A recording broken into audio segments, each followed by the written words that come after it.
Hello, everybody. My name is Jessie Ellisberg. I'm Director of Content Development at the International Youth Foundation.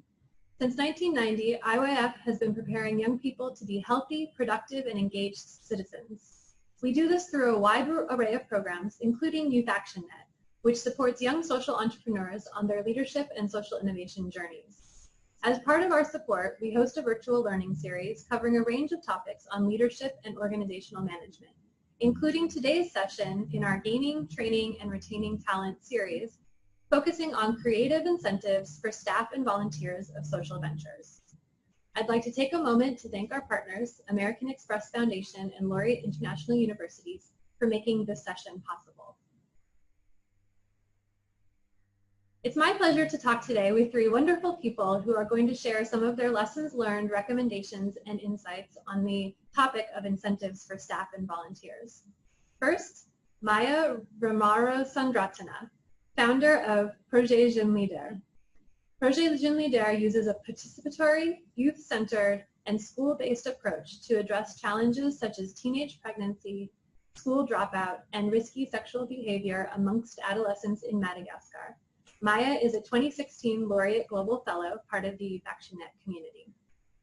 Next, Ehsan Gul, co-founder of Greenbox. Greenbox is a youth-led think tank that encourages youth in Pakistan to both value and take action for sustainable development.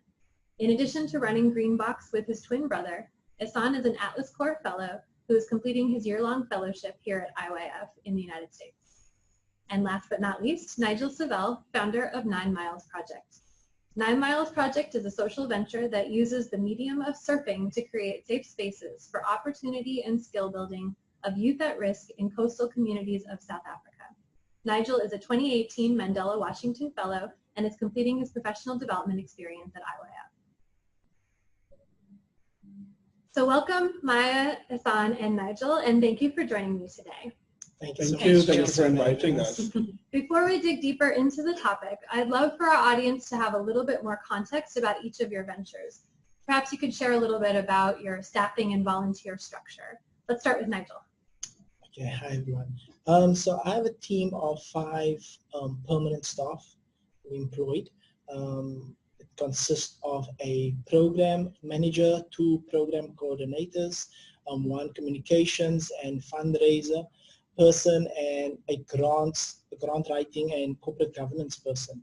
And then of course we have 10 local staff, because we believe in community staff that is there, that's active and dedicated to our organization. And then we have a pool of 50 volunteers that we draw from on special projects. And that's kind of our structure with full-time staff and volunteers at our organization. Great, thanks. Maya, what does your staffing structure look like? Yeah, so we currently have a full-time staff of 41. They are all paid, so full-time for their work. A portion of them are the administrative team, so we have a financial officer, we have a compliance person, we have an administrative assistant, driver, that sort of thing. We also then have the program staff who oversees all the programming in the schools directly. And we have a large team of youth educators who are also paid full-time for their work and who are all from the local community. Awesome. Ehsan, how about your team? So Greenbox started 2 years ago with the team of 4 core members.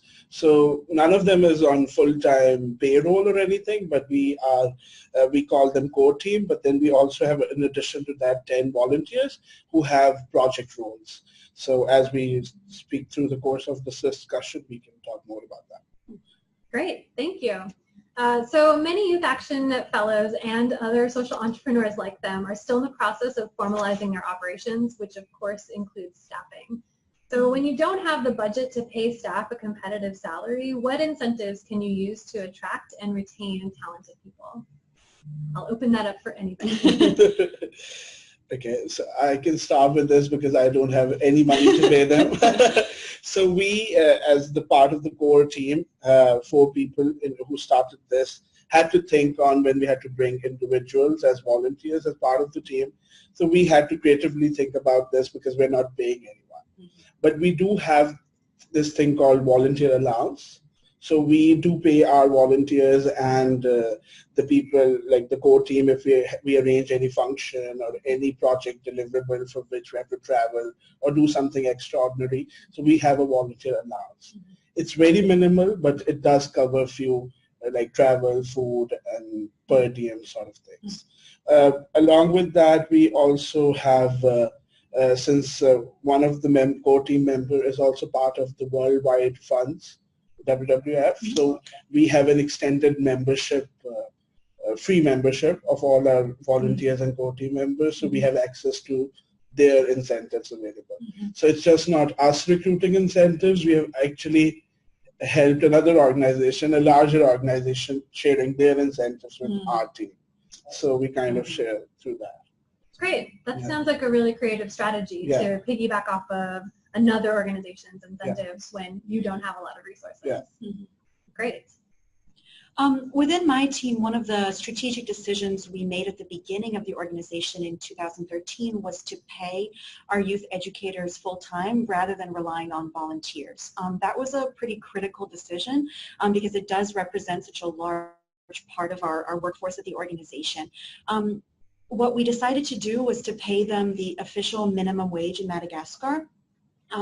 But in addition to that, to provide, because that's really quite low and we recognize that, we provide some additional incentives. So for instance, for our rural youth educators, which is a new branch that we started 2 years ago, we provide them with free housing in the communities where they work during the week, as well as transport to and from the city of origin, so our headquarters city, and that has really allowed us to retain those youth to work in rural, very rural areas, so no electricity, no running water, but by providing a pretty decent housing and stipend, they have been able to stay on, and we've really lowered the rates of youth leaving halfway through their contracts. Great, thanks. And what we do is that we know cost of living for our staff, and so we kind of like creative incentives around that, where we kind of offer a monthly grocery shopping for our staff, also traveling costs, and also recently when we procured some vehicles, this car allowance for them, but also we decided to make our team as a part of the project being one of the beneficiaries themselves. So we get a lot of in-kind donations, and they kind of have first prize to those in-kind donations. It could be laptops, it could be anything from household goods. But yeah, we just they are part of the team, and also we're quite flexible in our work times. We give a lot of things for personal time off, and also a lot of vacation times, because we're working with youth. We work hard, we work smart, but at the same time we also enjoy ourselves with a lot of time off. So it's kind of just creating that balance, you know. We send incentives is kind of like really good for our team. I'd just like to make one addition to this, that I don't know, we categorize that as an incentive, but instead of the core team, like the volunteers, we recruit them for the length of the project. So that's the biggest incentive for them, that they're contributing to a larger project, and for that we even certify them and write recommendation letters and references, and we kind of recruit fresh graduates and people who are in their universities or higher education, so that they kind of learn for their professional development as well as build upon that work experience which they require. So like giving them an experience letter afterwards. For sure. We recently, and this was feedback that we had gotten from previous youth educators, we created a special Facebook page which is run by the team, which posts job opportunities within nonprofits when possible, but otherwise just jobs in general in Madagascar that are applicable to their skill set that they have developed at the organization. And so that's a closed page only for ex-youth educators over all the years that we've been running this program. And that's been really successful, and I think is another way to keep in touch also with our team, and like you say, provide recommendations over time. Yeah. Great. So a lot of really great strategies that you all have already mentioned. And to pick up on something that you just said, Maya, you mentioned learning from from your team and making adjustments, and that's what led to this Facebook page. So I'm curious, do you all regularly check in with your team members to evaluate your incentives, and how has that informed change in your incentive structures over time? I think from my side, because our team is quite close and tight, and we all kind of stay in the same community, that there's many offline chats, informal chats. So we kind of like, as management, for us to make it a personal interest to know them and kind of like know what's going in their lives and things like that. So when any incentive is offered directly, to a need for them, and because sometimes, for them, like, passion makes up the most part, but passion can't pay the rent, and so even sometimes we hear stories like, okay, they need to pay their rent, and sometimes we do get good financial injections, and we'll be like, okay, we'll pay your rent for the next 3 or 6 months. So it's kind of just having that open conversation to kind of, I think incentives in our organization is more personalized, than kind of a general offering, and which works best.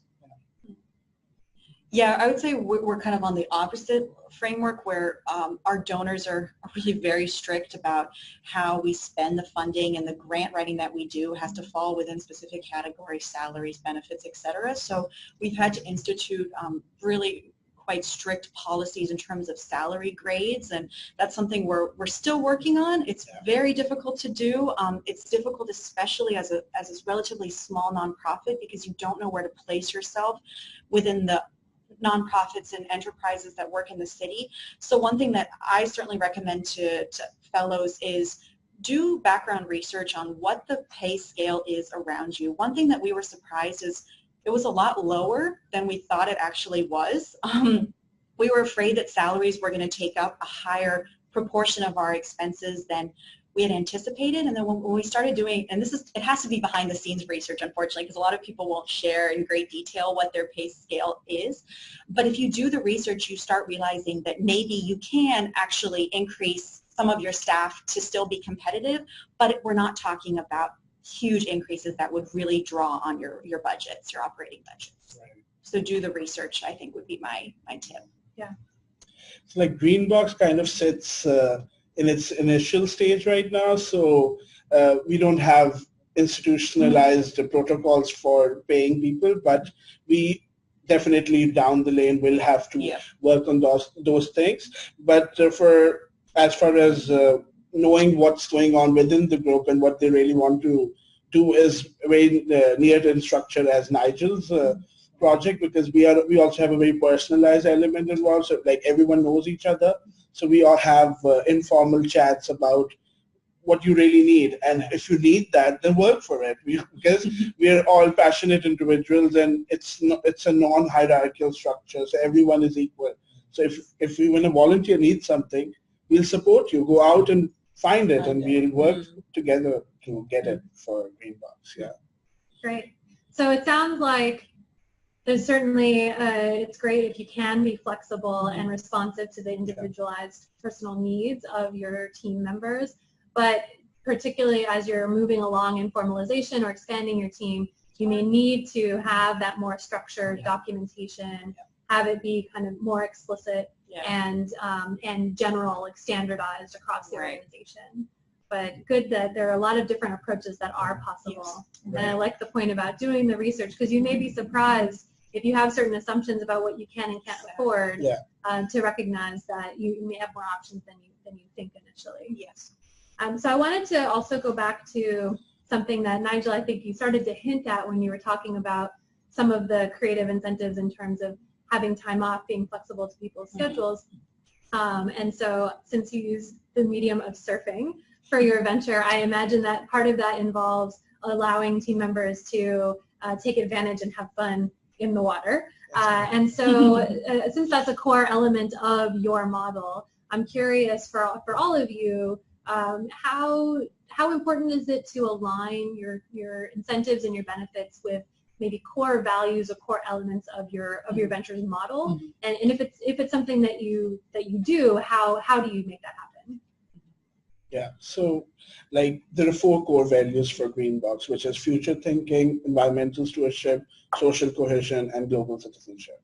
So all of our people within the organization need to kind of work towards those 4 values. So it's just not that they're preaching that, they need to work, they need to act accordingly as well. So we kind of provide them with a lot of opportunities, like if I come across a webinar which I think is good for everyone, I would always share with them, and if they find anything, an opportunity in a nearby town where we can go and attend a workshop, so they would always share back. So we kind of try to stay true to our values, the 4 core values which we try to preach. So we really want everyone on the team to be fully equipped with that knowledge and skill set and the passion for action, for those values. Yeah. Yeah, I completely agree. Our values are fun, youthfulness, and mentorship. And the mentorship component is what we really use when we're especially grant writing and pitching for different line items. One thing that we now do in all of our new grants is we put in an open line which is for staff development. And what that means in practice so far is paying for our staff to go to the capital city. So for us, that's a day's drive. So it's a significant trip. They have to stay in a hotel. You pay for their food, per diem, etc. And then they've been able to attend some amazing workshops on leadership, on financial management, whatever we can identify that's happening in the capital city. We have this basket fund that we can pull on when those opportunities arise, and they sometimes identify those opportunities themselves, and then we cover all the expenses for them to go to the capital. And that's open for everybody at different kind of grades of the organization, so it's not reserved to just the admin team or the program staff, but anybody can take advantage of those opportunities. And that's been extremely successful in motivating the team because they know that the fund exists, so it's transparent, and they know that they can therefore take advantage of it for their learning. Yeah, our core values is kind of like similar to Maya's about being a good role model, mentoring and leadership, and that's kind of what we do whenever we're pitching, to corporate and things like that, to incorporate the capacity building, the skill development component, because we believe in, as they can grow, as my staff and my team can grow better as leaders, we can be more impactful, because this is what we want to, we're raising up leaders to become agents of change, so at the same time we constantly need to be changing ourselves, because we can only give what we have, and it's so important. Great, all great points. And Maya, you mentioned specifically as well about transparency, which seems like a also important element of, having it be clear what to manage expectations for your team members. Kind of along those lines, how do you structure your incentives in terms of, are they like performance based? Is it based if you've got volunteers? Is it based on a number of hours that or is it much more ad hoc? Or do you have more flexible arrangements? On my side, I think it's more ad hoc, because we're still building the organization, so we only have limited donors, and so of course, when big injections come in, we can be like, let's celebrate, let's have a party. But we always, looking to reward people, just appreciating them. It's very important, because number one, they're there and they're passionate about your cause, and you kind of like, don't want to just be somebody with, because we working with people and we love people, and people is your greatest asset in your organization, and so we try to find as much ways as possible, to appreciate them, to value them, in whatever way possible, be it big or small. I think the gesture itself is important, for that relationship, for them to partner with purpose and continue with your cause. Yeah, I think that's a really great point you make, in making sure that everybody feels included in those opportunities. One thing we noticed is, for instance, some of our team doesn't have the kind of the level to attend some of these conferences in the capital city, they are not really eligible to participate in some of the learning opportunities. So one thing we did is, and this was based on popular demand, was we paid for French classes for the team for a long time, for at least 6 months, where any staff member who wanted to improve their French skills could do so, and it would be fully funded by the organization. And one thing we did learn from that is we actually had those classes during working hours, so they didn't have to log on extra time to participate in the incentives. And I think that's another thing that was a lot of trial and errors. I realized it's all very nice to offer to people that you can go to the capital city for a 5-day training, but you have to take into consideration their personal lives, the time commitment that they have, and they're again asking them to come for 3 extra hours at 6 o'clock to attend French classes might not actually be an incentive the way you might see it as an incentive. So I think it's very important to recognize that people are very busy and to fit those incentives within their work schedule so it's not an imposition. Yeah. Great point. Absolutely correct. These are some great points there. As we go along, we'll have to do these all things. But I'm thinking, like, as Nigel said, the people-to-people connection is what we really thrive upon.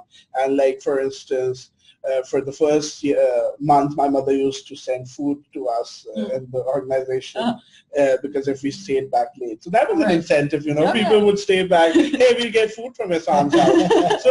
So because it's not always formal channels you have to deploy. It could be anything. It could be a small gesture, sending flowers to your on their birthday, or something like give them a call or visit them.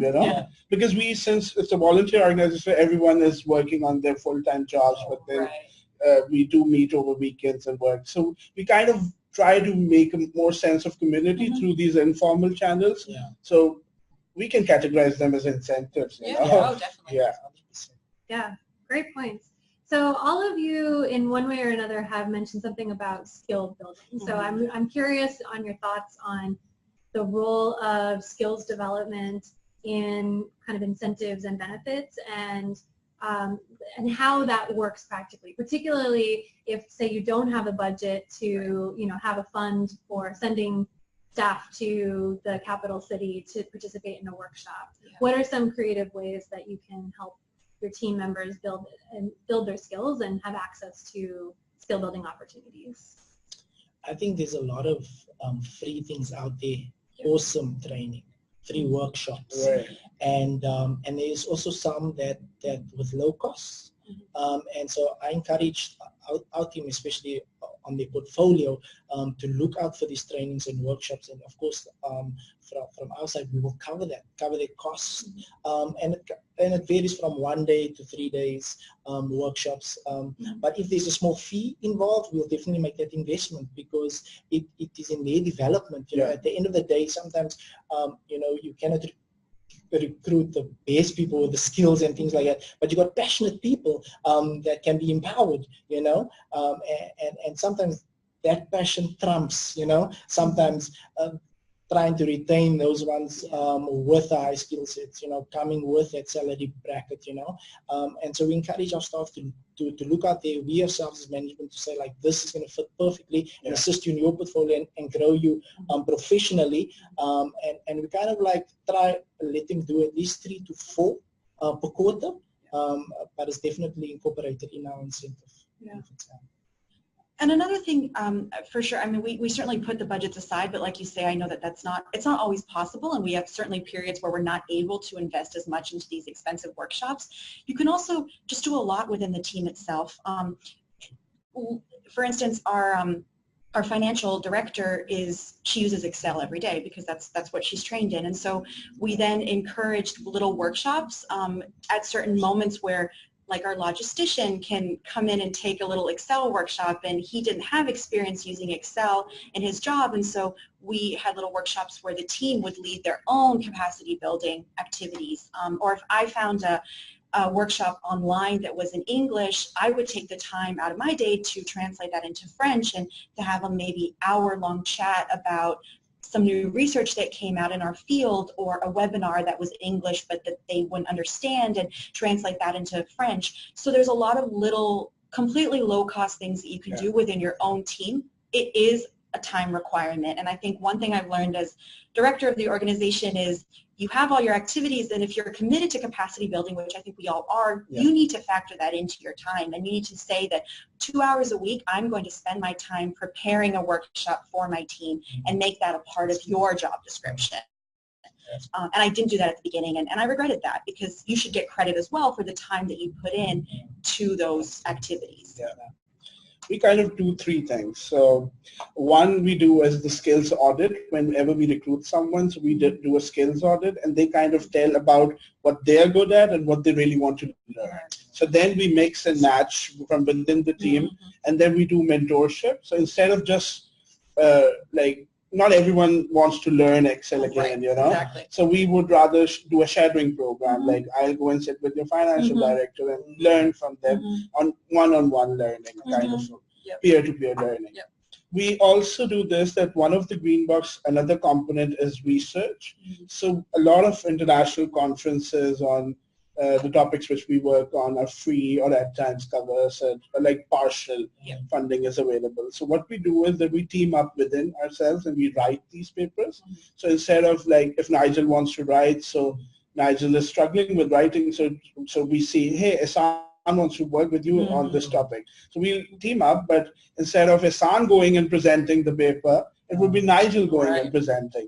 But then what incentive Ehsan got was that he got a name on the paper as well, but Nigel got an incentive to present it. So kind of like, we kind of encourage each other to write. Like right now, one of my core team members, she's writing a paper to come to US, you know. It's the experience. At times you have to create those channels, you know. Nothing's going to come and fall into your lap for free, you know. You have to create those channels yourself. And international exposure and cultural exposure is, like, it's a big thing, and it really evolves and really transforms the organizational culture as well, because you bring in the international learnings. Great, thank you. I'm curious if any of you have ever tried any incentives or benefits that didn't work. And if so, what didn't work about them? Back to the surfing part. We used to offer all our volunteers kind of surf lessons, right? And surf lessons are not cheap, right? But we used to offer it, and what we found was that the volunteers would just come for the surf lessons, and we would never see them again. And we had to kind of, we kind of didn't discontinue it. We just said, like, you need to volunteer for about 2 to 3 weeks or X amount of hours before you can kind of be eligible kind of for these surf lessons, you know. So that was one of the things we saw that we had to kind of shift immediately, you know what I mean, for our organization. Because it was not just that, because of our team, because we're still small, is that it took a lot of the coaches out, you know, to kind of now do these surf lessons, you know, where the coach is also the program coordinator for the kids and so forth. And so we had to kind of just make that, through the line in the sand. So, like, one of our project team member was super excited to recruit some more fellows and volunteers. So he promised everyone that he's going to pick them up in the morning. Okay. Now there were a few girls who had issues with transport, so they were like, "Hey, they're going to pick us up every day, so are we good?" And he just did for 3 days, and then he was like, "Hey, this is costing me money. Hey, this is costing me time. Hey, this is not good for my own self." I said, "Why did you make a commitment in the first place?" So at times, as a passionate individual, we might make commitments which we could not live up to. So we should really think before what we say. And I'm sure as social enterprises, we are always short on budget, you know. So such investments like transport and all that stuff, maybe we should let the individual make those, you know, instead of committing ourselves. So that was one thing which he committed to, and we had to bear the brunt because those volunteers left, because we committed onto something on day one and which we couldn't live up. One thing we learned is we have a social fund within the organization. So this is for the staff, not the youth educators. They have their own fund, but we instituted, we opened a fund where each month everyone contributes a very minimal amount into a social fund. So for instance, if someone gets married or has a baby, we pull out of that common fund to cover certainly in Madagascar, that's culturally what you do, to bring an envelope to the person who had an event or a death in the family. And we did that also was based on the team, because a lot of people felt uncomfortable by how much they were willing to individually give. So it used to be just like everyone would contribute. We'd have a party at the office and people would contribute and bring what they could. That started to be awkward for some people who felt like they didn't have the capacity to contribute as much as everyone else. So we instituted a formal policy where you kick in X amount, and it's uniform across the board, but it's very minimal. Yeah. But it takes away the pressure from people to bring what they can, which isn't always possible for everybody. So I would recommend, even for like social funds, to just make sure it's fair across the board and nobody feels burdened by what you're suggesting. Great. Those are all excellent recommendations and lessons learned. Any final words of wisdom on the topic for our audience members? I think just regarding like creative incentives is that I think offer where you at and kind of like don't overpromise and underdeliver. I think it's very, very important.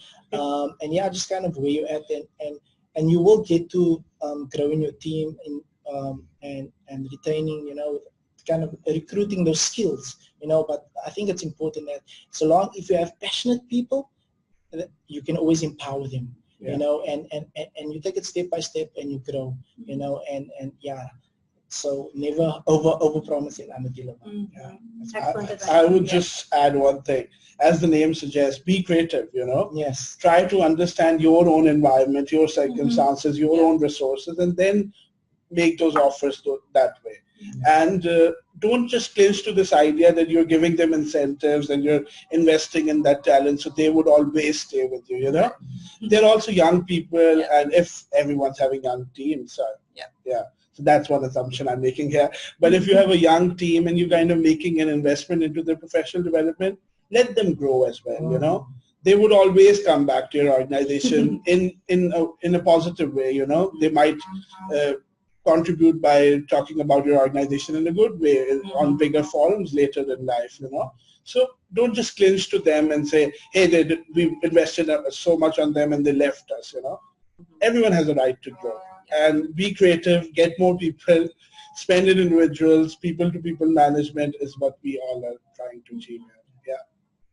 My only word of wisdom, because my organization has grown very quickly, so we started with a staff of 7 and now we have 41. And so that was a huge mental shift for me to try to figure out, how do I keep these 41 people and keep them happy?